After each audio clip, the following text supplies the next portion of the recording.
Ton analyse est bonne, mais ton timing te ruine. Je vais vous expliquer ici pourquoi est-ce que le timing est très important lorsqu'on prend des trades, lorsqu'on prend des positions sur le marché. Vous devez comprendre ici que c'est quoi le timing. Le timing, en fait, c'est l'heure à laquelle vous décidez de prendre position parce que vous avez vu que votre stratégie est bien en place. Le marché vous donne exactement ce que vous voulez.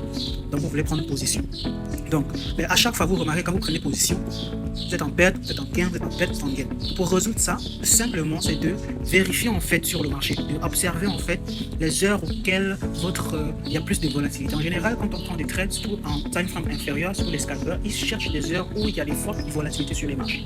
Et comment repérer ces heures-là? Il y a plusieurs manières de les repérer. La première des solutions qui est la plus simple, c'est de faire ce qu'on appelle du backtesting. Pour backtester votre stratégie, vous accumulez toutes les heures, que ce soit les heures de Londres, c'est-à-dire la section de Londres, la section de New York, la section asiatique, ça dépendra de quel type de stratégie vous avez, sur quelles zones vous habitez, ça veut dire votre position géographique, c'est très important de savoir pour savoir à quelles heures tu peux prendre des positions, pour éviter de prendre des positions à tout bout de champ. Du coup, ça c'est la première solution. Et du coup, quand vous prenez les positions en backtesting, ça vous permet de voir en fait à quel moment est-ce qu'il y a plus de volatilité, à quel moment est-ce que vous avez plus de gains, d'accord. Par rapport à ça, vous décidez de choisir une seule section où vous pouvez attendre votre position. Ça permet en fait de réduire en fait le nombre de trades pour maximiser en fait le nombre de gains. Ça ne sert à rien d'avoir plusieurs trades et d'avoir des pertes. Or que si vous pouvez réduire le nombre de trades, ça peut aussi influencer votre performance. Du coup, la deuxième méthode c'est la plus simple que tous les traders peuvent le faire, c'est simplement d'aller sur TradingView. Vous choisissez la paire auquel vous appréciez, la paire que vous tradez, où votre stratégie marche le plus, et vous observez en fait les heures où il y a des volatilités. C'est quoi des heures où il y a des volatilités? C'est comme vous pouvez remarquer juste là.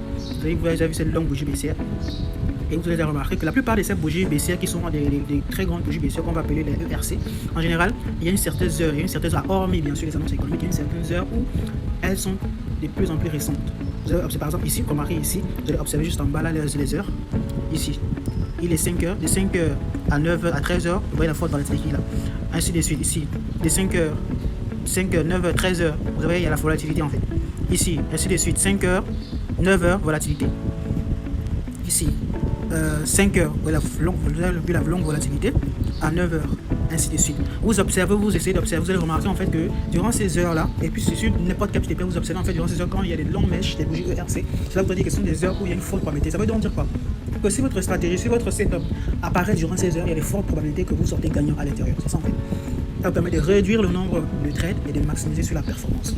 Donc cela dit, j'espère que cette vidéo vous a plu. Partagez, likez et abonnez-vous.